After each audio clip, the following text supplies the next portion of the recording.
There is a room in the Capitoline Museum that almost no one visits. Not because it's closed to the public but because nobody looks for it. It's on the third floor at the end of a poorly lit corridor, with faded placards in archaic Latin that most people ignore. I found it by accident. It was 2019. Roman winter.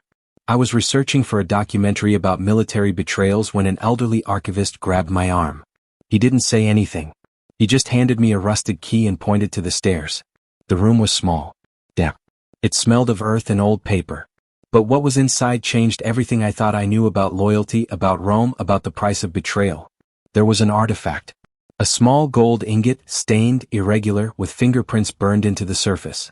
Next to it, a parchment protected by glass with a single phrase in Latin, Aureum Precium Perditionis, the golden price of betrayal. I photographed everything before the archivist returned. When he came back, his eyes said what his mouth couldn't. You shouldn't have seen this. But I did. And I've spent the last 5 years piecing this story together. Fragment by fragment. Document by document. Testimony by testimony. This is the story of a man who betrayed the greatest empire in the world for gold. And was executed with the very gold he desired. If you search for the name Marcus Licinius Crassus Tertius in history books, you won't find it. Not completely. You'll find fragments. Vague references.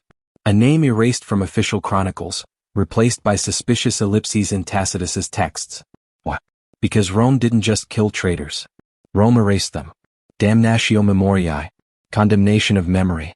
His name would be chiseled off statues. His records burned. His existence reduced to a whisper of warning. But there are places where memory persists. Dark places. Forgotten archives. Buried letters. I found the first clue in Ostia Antica, ancient Rome's port. I was investigating commercial records from the 1st century AD when I found a letter sealed with black wax, the seal of betrayal. The letter should never have survived. Someone hid it there, among thousands of bureaucratic documents, waiting for it to be discovered someday.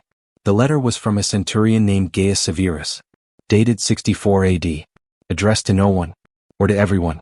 In it he wrote, I saw what they did to Marcus. I was there. And I swear by the gods that the man wasn't the monster they painted him to be. But Rome needs monsters. Rome needs lessons. And Marcus Licinius became both. Marcus Licinius Crassus Tertius. Third of his name. Direct descendant of Marcus Licinius Crassus, the richest man in Rome, member of the first triumvirate alongside Julius Caesar and Pompey. The same Crassus who died at Carrhae with molten gold poured down his throat by the Parthians. The irony doesn't end there. The legacy of gold haunted the Crassus family for generations. Wealth, ambition, thirst for power, and, eventually, betrayal. Marcus Tertius was born in 28 AD, during the reign of Tiberius. He grew up in a prosperous but paranoid Rome. Tiberius ruled from Capri, far from the Senate, surrounded by spies and conspiracies. In this world, the Crassus family still had power, still had gold, but something had changed. Wealth no longer guaranteed safety. Not in Rome. Marcus was raised to be perfect, educated by the best tutors, trained in military arts, prepared to restore his ancestors' glory. But there was something about him that worried his family. I found a letter from his mother, Tertulla, to a confidant. It was hidden in the Vatican Library archives, miscatalogued as irrelevant domestic correspondence. Irrelevant. In it, Tertulla writes, My son sees gold where others see duty. He speaks of Rome, but his eyes only shine when they speak of treasures. I fear he carries the curse of our blood. The curse. The Crassus family believed in it. The gold that killed their ancestor at Carrhae had cursed the bloodline. Each generation sought gold. And each generation paid for it. Marcus Tertius was no exception. At 25 he joined the Roman army. Not out of duty. Not for glory. But because he knew that's where real fortunes were made. Plunder. Conquest. Tribute. He served in Britannia under Governor Suetonius Paulinus. He was a competent soldier. Not brilliant but reliable. He rose quickly through the ranks not through military merit, but through his ability to manage supplies, logistics, and most importantly, gold. Rome trusted him with its treasure. That was the first mistake. It was 61 AD. Marcus was stationed on the northern frontier of Britannia. Local tribes had rebelled under the leadership of Queen Boudica. Rome was losing. Suetonius needed reinforcements. Needed supplies. Needed gold. Marcus was tasked with transporting a massive shipment of Roman gold, destined to pay soldiers by loyalties finance the war. He never delivered it.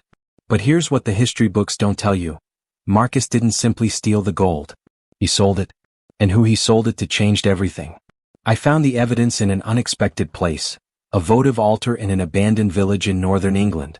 The altar was dedicated to an unknown Celtic deity, but the inscription was in Latin and Celtic. To the God who unites enemies. For the bargain sealed in blood and gold. Amalcete. Marcus Licinius Crassus Tertius. He had made a pact, not just with British rebels, but with the very leaders Rome was trying to destroy. What? The answer was in another document. This one I found in an even more unlikely place.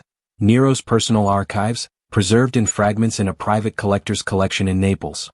It was an intercepted letter. From Marcus to a British tribal chief named Caratacus. Rome is not invincible. Rome is not eternal. Rome is just an empire built on the blood of others. But gold is eternal. Bring me enough and I will bring Rome to its knees. He wasn't just betraying Rome. He was trying to destroy it. When the gold didn't arrive, Rome panicked. Suetonius sent messengers. Then soldiers. Then an entire legion to find Marcus and the missing treasure. They found only ashes. The convoy had been attacked, or so it seemed. Burned wagons. Dead guards. Signs of a British ambush. Rome blamed the rebels. Boudica was held responsible. Roman vengeance was brutal. But something was wrong. A surviving centurion, Lucius Varro, insisted the ambush had been staged. He witnessed something different. Something Rome didn't want to hear. I found his testimony in a secret military trial. The document was hidden in the Vatican secret archives, classified as military heresy. Lucius testified, the attackers weren't British. They were Romans. Dressed as Britons, but they fought like Romans. And Marcus didn't resist. He led them. The testimony was rejected. Lucius was accused of cowardice and executed. The truth was buried with him. But the gold? The gold disappeared. 50 Roman talents. The equivalent of 1,500 kilograms of pure gold. Enough value to finance a private army. Or buy a revolution. And that's exactly what Marcus did. Marcus wasn't working alone. He had built a network. A conspiracy that stretched across 3 Roman provinces. In Britannia he had bought tribal leaders. In Gaul he had bribed governors. In Rome he had corrupted senators. All paid with Roman gold.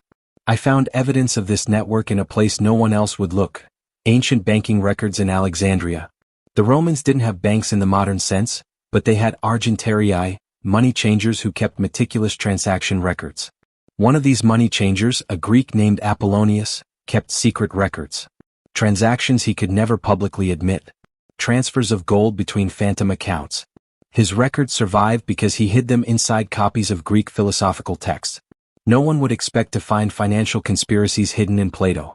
The records show massive transfers in 61 to 62 AD, 10 talents to an unidentified Roman senator, codenamed the Raven. 15 talents to Gallic leaders, the Wolves of the North. 8 talents to corrupt military suppliers in Rome. And 17 talents to an unknown destination. The code? The temple. This code appears repeatedly. And always with the largest sums. What was the temple? Where was it? Who controlled it? It took me 3 years to find out. Mithras, the Persian god of light, adopted by Romans, especially by the military. Mithraic cults spread throughout the empire. Underground temples. Secret rituals. Blood oaths. Marcus was a devotee of Mithras. But his temple was not ordinary. I found references to it in ancient graffiti in Ostia. Strange symbols. Codes. Always near the port where merchants and soldiers met. I followed the clues. Literally. In 2021, I descended into the tunnels beneath Ostia Antica. Areas normally closed to the public. A guard I had bribed let me in. He didn't know what I was looking for. 3 hours of searching. Humidity. Darkness. I almost gave up. Then I found it. A stone door. Seal. With the symbol of Mithras and the Crassus family crest intertwined. Inside, the temple was intact. As if it had been abandoned 2,000 years ago and no one else had entered. There were altars. Inscriptions. And in the center, a statue of Mithras slaying the sacred bull. But something was different. At Mithras's feet there were gold ingots. Cast. Melted. With fingerprints burned into the surface. The same gold I had seen in the Capitoline Museum. And on the walls, inscriptions in Latin. Here lies Rome's gold. Here lies Marcus's betrayal. Here lies the price. It was 63 AD. Nero was emperor. Young. Paranoid. Obsessed with conspiracies. And he was right to be obsessed. Because a real conspiracy was growing. A conspiracy financed by stolen gold. Led by a traitor who knew all of Rome's secrets. But how did Nero find out? The answer lies in an unlikely source. Poppaea Sabina, Nero's second wife. Poppaea was more than an empress. She was a spy. A manipulator. And she had her own informants scattered throughout the empire. One of them was a freedman named Epaphroditus. He worked as a messenger between Rome and the provinces. And he noticed something strange, coded messages being sent between Roman officers, barbarian tribes, and senators. Messages paid for with gold. Epaphroditus reported to Poppaea. Poppaea reported to Nero. And Nero did what he always did when he felt threatened.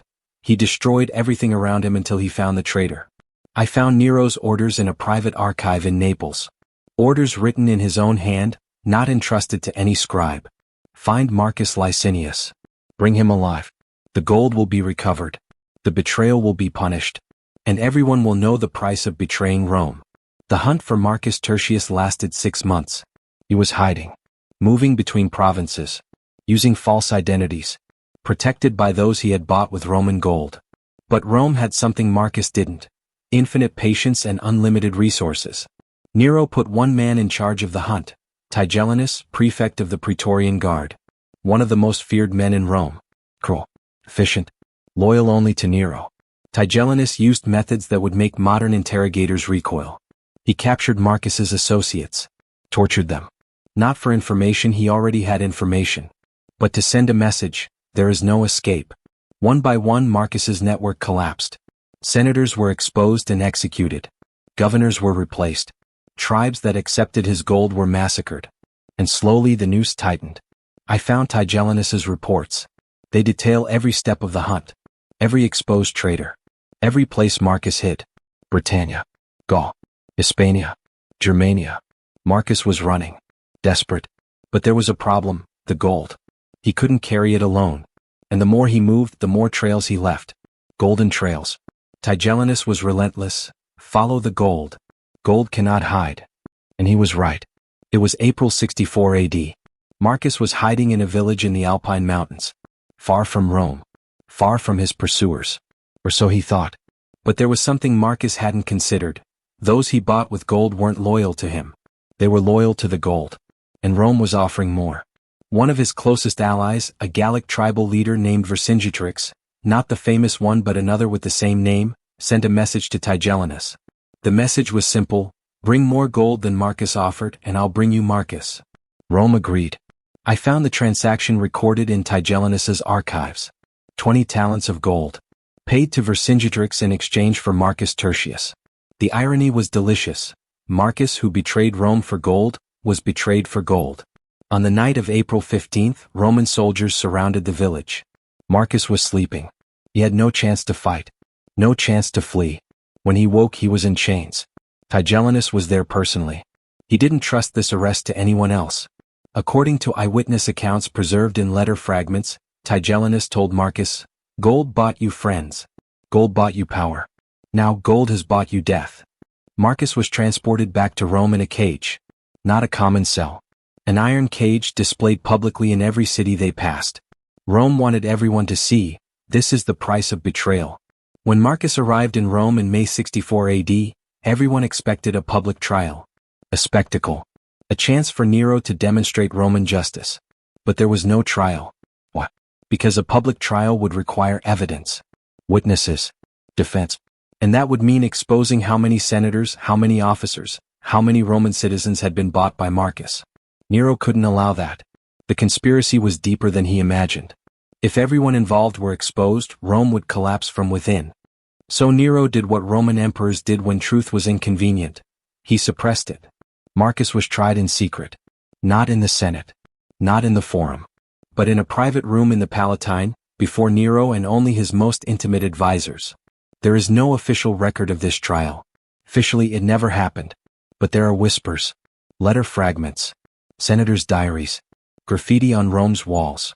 One of these fragments comes from Seneca, the philosopher and Nero's advisor. In a letter to a friend preserved in a private collection, Seneca writes, "I witnessed an injustice today. Not because a guilty man was condemned, but because his guilt exposed the guilt of so many others who will remain unpunished. Marcus will fall. But Rome, which created Marcus, will remain rotten. Marcus was sentenced to death. But not just any death. Rome had specific executions for specific crimes. Thieves were crucified. Murderers were thrown to beasts. Rapists were castrated and then killed. But for traitors who stole gold from Rome? Rome had something special. The sentence was announced by Nero himself. Marcus would be executed by Aureum Venenum, golden poison. But it wasn't poison. It was something much worse. He would be killed with the same gold he stole. The same gold he used to betray Rome. Rome melted part of the recovered gold, transformed it into liquid, and would force Marcus to drink it. The execution would be public. Not in the Colosseum, it didn't exist yet. But in the Circus Maximus, where all of Rome could watch. When I first read this, I thought it was a legend. An exaggerated story. Something impossible. But then I found the medical evidence. In the archives of the Ambrosian Library in Milan, there's a medical manuscript from the 1st century AD. A treatise on poisons and executions. The author was a Roman physician named Scribonius Largus.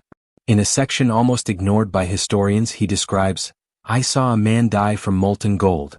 The metal, heated until liquid, was poured into his mouth. He died in agony. His throat burned. His stomach melted. The gold solidified inside him.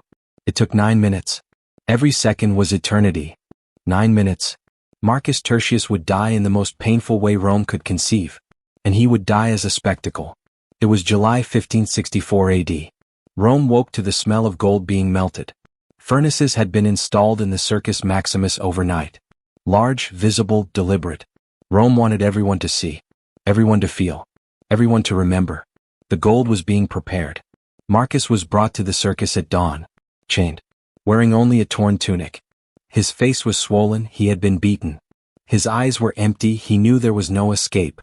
150,000 Romans were present. I found descriptions of this execution in unlikely places. Not in official records, those were erased. But in personal letters, diaries, even in poetry. A poet named Marcus Valerius Martialis, years later he would become Martial the famous satirist, was present. He was only 14 years old. In his later writings he never directly mentioned this execution, but there are veiled poems. In a poem written decades later he writes, "I saw a man drink the sun. I saw the sun kill him. And I learned that not all treasures are worth life." Another account comes from a Roman matron named Aelia Paetina. Her letter to a friend survived in a private family archive. "Dear friend, I cannot describe the horror. They brought the man. They brought the gold. And they made us watch. Nero wanted us to see. Wanted us to know. I will never forget the screams. The execution was elaborate. It wasn't just killing Marcus. It was sending a message. Nero was present. Seated on an elevated throne. Dressed in purple. Beside him, Poppaea and Rome's principal senators. Tigellinus was in the center of the arena. He would command the execution personally. Marcus was brought forward. Forced to kneel in the center of the circus. Around him, gold ingots, the gold he had stolen now recovered. Tigellinus gave a speech. The exact words were lost, but fragments survived. "This man betrayed Rome. Betrayed for gold. Will die by gold. And may all who watch learn. Rome does not forget. Rome does not forgive." Then the ritual began. Slaves brought the molten gold. Brilliant. Incandescent. Melted in iron crucibles over the furnaces. The heat was intense. Even meters away, spectators felt the heat on their skin. Marcus was immobilized. For men held his arms and legs. Another forced his head back. His mouth was forced open. And then they poured the gold. There is something about death that time distorts. Moments become eternities. Marcus Tertius died in 9 minutes. But those 9 minutes were so documented, so observed, that they seem like a lifetime. In the first minute, molten gold enters his mouth. The temperature is approximately 1064 degrees Celsius, gold's melting point. Immediate contact with tongue, palate, and throat causes instant cellular destruction. Marcus tries to scream. He cannot. The sound is muffled by liquid metal. His eyes widen. Not from pain yet, the neural shock is so intense that his brain doesn't process pain, only pure terror. In the second minute, the gold descends down his throat. Burns the esophagus. Flesh literally melts. The smell of burning flesh fills the circus. Some spectators vomit. Others look away. But most keep watching. Rome demands they watch. Marcus convulses. His body tries to expel the gold but cannot. More gold is poured. By the 3rd minute, the gold reaches his stomach. Stomach acid cannot dissolve it. Instead, the gold burns through the stomach wall. Perforations. Massive internal hemorrhaging. Marcus begins to choke on blood. But the blood doesn't come out, it's being boiled by the gold inside him. In the 4th minute, Marcus's nervous system is collapsing. Pain is now everything. Every nerve, every cell screams. But he cannot scream. His throat is destroyed. His eyes begin to bleed. Small blood vessels explode under the pressure and heat. By the 5th minute, more gold is poured. Tigellinus wants to ensure the message is clear. The gold is now accumulating in Marcus's destroyed stomach, beginning to solidify. Marcus is still conscious. This is the horror. The gold doesn't kill him instantly. He dies from the inside out, aware of every second. In the 6th minute, internal organs begin to fail. Liver, pancreas, intestines, everything being cooked from within. Marcus's body swells. The internal heat is creating gases. Pressure. He seems to be inflating. By the 7th minute, severe thermal shock sets in. Marcus's internal body temperature is incompatible with life. But his heart still beats. Weakly. Desperately. His muscles begin to spasm uncontrollably. Not from will but from neurological failure. In the 8th minute, Marcus finally loses consciousness. Not from mercy but because his brain can no longer sustain the pain signals. It's an emergency shutdown. But his body still fights. Instinct. Survival. Even when there's no hope. In the 9th minute, the heart stops. Marcus Tertius is dead. But Tigellinus isn't finished. Marcus's body was left in the center of the circus for 3 days. It wasn't buried. Wasn't cremated. It was left to rot under the Roman sun, with solidified gold leaking from his mouth. It was a warning. After 3 days the body was removed. But it wasn't given to the family. There was no funeral. No mourning. The body was dismembered. Parts were sent to different provinces where Marcus had conspired. Britannia. Gaul. Hispania. Each part was publicly displayed with an inscription. This is the price of betrayal. The gold inside him was extracted, remelted, and used to make coins. Coins that circulated throughout the empire. You might be carrying one today. In museums. In private collections. Coins from Nero's period containing gold recovered from a dead traitor. There's something morbid about that. Something Rome wanted. Betrayal transformed into tribute. Marcus Tertius wasn't just killed. He was recycled. Marcus's execution was public. But the conspiracy wasn't. Rome never fully admitted how many people were involved. How many senators?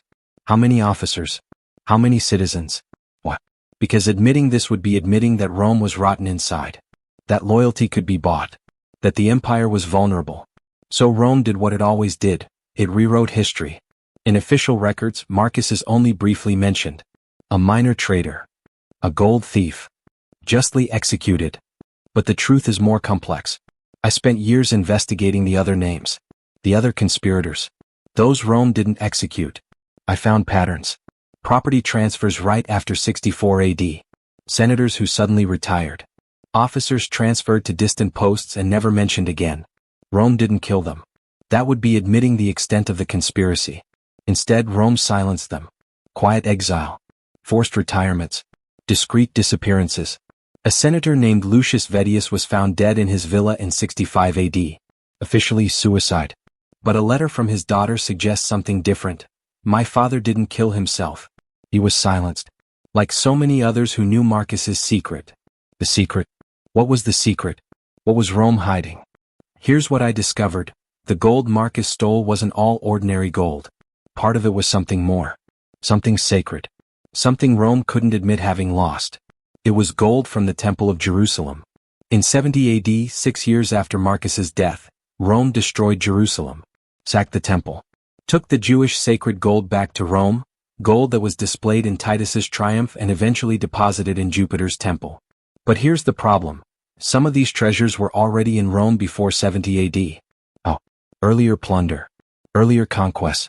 Forced tribute. And part of that gold was in the shipment Marcus stole. I found evidence of this in an unexpected source. A rabbinical text from the 2nd century AD, preserved in the Cairo Geniza. The text speaks of a Roman traitor who stole sacred gold and was killed by the gold itself. The Jews knew the story. And they preserved it as a warning. Rome tried to hide this because admitting that Jewish sacred gold was stolen by a Roman traitor would be admitting weakness. Would be admitting that the sack of Jerusalem wasn't the first time Rome took that gold. Marcus's conspiracy wasn't just military. It was theological. It was July 1964 AD. 4 days after Marcus's execution, Rome caught fire. The Great Fire. One of the most famous disasters of ancient history. 2/3 of Rome destroyed. Thousands dead. Officially, nobody knows how it started. But there's a theory. A theory that was never proven but persists. The fire started near the Circus Maximus. Exactly where Marcus was executed. Coincidence? Nero blamed the Christians. Used the fire as an excuse to begin the first great Christian persecution. But some ancient historians had other ideas. Tacitus, writing decades later, insinuated the fire was deliberate. That someone close to Nero started it. But he never said who. Suetonius was more direct. Nero wanted to rebuild Rome in his image. And the fire gave him that opportunity. But there's another possibility. A possibility I found hidden in an obscure text. A historian named Gaius Plinius Secundus, Pliny the Elder, wrote personal notes that survived in fragments. In one of these notes he mentions, "I heard the fire started near the furnaces used for the execution. The furnaces were never properly extinguished. The residual heat, the wind, and Rome burned." Marcus's execution may have caused the Great Fire of Rome. Not intentionally. Not as revenge. But as consequence. The molten gold that killed Marcus also burned Rome. The Crassus family didn't survive Marcus. After his execution, Nero ordered the complete liquidation of the bloodline. Not just Marcus but everyone who carried the name. His brothers were executed. His sisters were forced into exile or suicide. His properties were confiscated. The Crassus name was effectively erased. Damnatio memoriae. But there are survivors. There always are. I found references to a daughter of Marcus. Not a legitimate daughter but a daughter of a concubine. She survived because Nero didn't know of her existence. Her name was Licinia. She was raised in secret far from Rome, in a small village in Sicily. She lived to be 70. Died without children. But she left something behind. A letter. Hidden in an early Christian church in Sicily. The letter was never officially catalogued, it was hidden inside an ancient Bible. In it, Licinia writes, "My father was a traitor. My father was a fool. But my father was not a monster. He was a man who wanted more than he had a right to. And he paid. As we all pay." She also wrote something else. Something that changed my understanding of this entire story. "My father told me before he left for the last time, that gold wasn't the goal. Gold was the tool. He wanted to destroy Rome. Not from hatred. But because he believed Rome was destroying the world. He was wrong in his methods. But perhaps he wasn't wrong in his vision. Marcus wasn't just greedy. He was ideological. He believed Rome was a cancer. And that only by destroying Rome could the world be free. It's a dangerous idea. An idea Rome couldn't allow to spread. That's why he had to die so publicly. So brutally. Rome wasn't just killing a traitor. It was killing an idea. Marcus's execution echoed through the centuries. Not directly. Rome hid the story. But the echoes remained. Executions with molten metals became a symbolic punishment in various cultures. Always associated with greed. Always with betrayal. Marcus's own ancestor, Crassus, was killed with molten gold by the Parthians in 53 BC. Marcus was killed the same way in 64 AD. And throughout history this form of execution appears. In the Middle Ages, church thieves were sometimes executed with molten silver. In Tsarist Russia, there are reports of traitors being executed with precious metals. Even in legends and fairy tales, the punishment for greed is always the same, being killed by the object of desire. It's as if Marcus's execution created an archetype, a moral lesson that transcended Rome. Desire gold, die by gold. But there's something more. Marcus's execution established a dangerous precedent. The state can publicly torture to send a message. Rome always knew this, of course. Crucifixions were common. But Marcus's execution was different. It was elaborate. It was theatrical.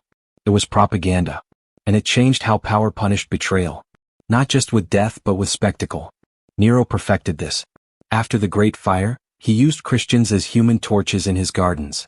Executions as entertainment. Marcus's execution was an experiment. And it worked. So why have you never heard of Marcus Licinius Crassus Tertius? Why isn't this story in textbooks? Why don't historians discuss it? Because Rome didn't want you to know. and the reasons are complex. First, if the full extent of the conspiracy were revealed, it would show Rome was vulnerable. That senators, officers, and even members of the imperial family were compromised. Rome couldn't admit weakness, so it erased the story. Second, admitting that gold from the Temple of Jerusalem was stolen by a Roman traitor years before the official sack of Jerusalem would complicate Rome's narrative of superiority and divine justice. Third, if Marcus's execution caused the Great Fire, then Nero would be partially responsible, not for starting the fire, but for creating the conditions for it. And Nero already had enough image problems. Fourth, the idea that a Roman could want to destroy Rome for ideological reasons was dangerous. Rome always portrayed traitors as greedy, stupid, or corrupted. But Marcus was different. He had a philosophy, a belief, and belief spread. So Rome erased the story. Systematically. Documents were destroyed. Witnesses were silenced. Records were altered. And for 2,000 years it worked. Until now. I spent 5 years investigating this story. 5 years in archives. 5 years following leads. 5 years being warned, threatened, discouraged. Why? Because there are people who don't want stories like this told. Not from modern conspiracy. But because they reveal something uncomfortable. Empires are fragile. Loyalty is negotiable. And power is maintained not by force but by narrative. Rome controlled the narrative. And that's why Rome lasted 1,000 years. But narratives can be challenged. Truths can be discovered. Marcus Licinius Crassus Tertius betrayed Rome. That's undeniable. But he also exposed something about Rome. That its greatness was built on corruption. That its heroes could be bought. That its gold was more sacred than its virtues. And for that Rome killed him. Not just the body. But the memory. Damnatio memoriae. But memories persist. In dark places. In forgotten archives. In whispers. And now you know. There are questions I still can't answer. Where is the rest of the gold? Marcus stole 50 talents. Rome recovered approximately 30. Where are the other 20? There are theories. They're buried. They were melted. They were hidden in some forgotten temple. But nobody knows. Who else was involved? The complete names of the conspiracy were never revealed. The Raven. The Wolves of the North. The Temple. Some were executed. Others disappeared. But how many escaped? Did the execution really cause the Great Fire? There's no definitive proof. But the coincidences are too many. The location. The timing. The residual heat from the furnaces. Rome burned 4 days after Marcus died. Cause or coincidence? Why did Licinia, Marcus's daughter, protect Christians? Her letter was found in a church. She clearly had connections with the early Christian community. What? Marcus wasn't Christian. He worshipped Mithras. But perhaps Licinia saw in Christians something her father tried to be, people who challenged Rome, who believed in something beyond the empire.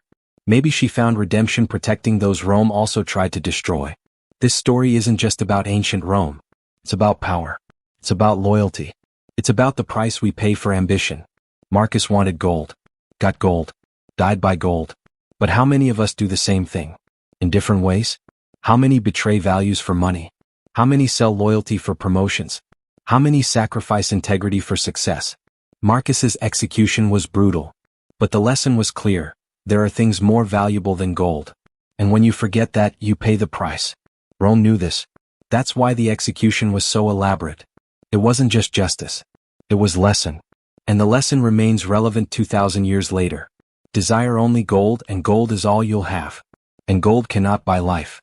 Cannot buy honor. Cannot buy redemption. Marcus Licinius Crassus Tertius learned this. The hard way. After completing this research, I tried to publish in academic journals. Submitted to universities. To museums. I was rejected. Repeatedly. The reasons varied. Insufficient evidence. Excessive speculation. Doesn't fit accepted historical narrative. But one editor was more honest. In a private response he wrote, "Your research is fascinating. But it challenges consensus too much. You're asking us to rewrite Rome. And nobody wants to do that. Rome is stable. Rome is understood. Your Marcus complicates everything." Complicates. That's the word they always use when truth is inconvenient. So I published on my own. In small journals. In blogs. And now here. Because the story deserves to be told. Even if it's uncomfortable. Even if it challenges narratives. The evidence still exists. In the places I mentioned. If you look. If you have access. If you care. But there's something you should know. After I found the Temple of Mithras in Ostia, I returned months later with better photographic equipment. The door was sealed with modern concrete. Access denied. The gold ingot at the Capitoline Museum? It was transferred to storage. No longer on display. The documents I photographed?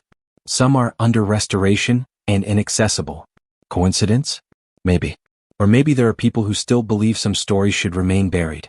But you know now, and knowledge cannot be unknown. Marcus Licinius Crassus Tertius betrayed Rome for gold, and was killed with molten gold. This is his story. This is your warning. This is your lesson.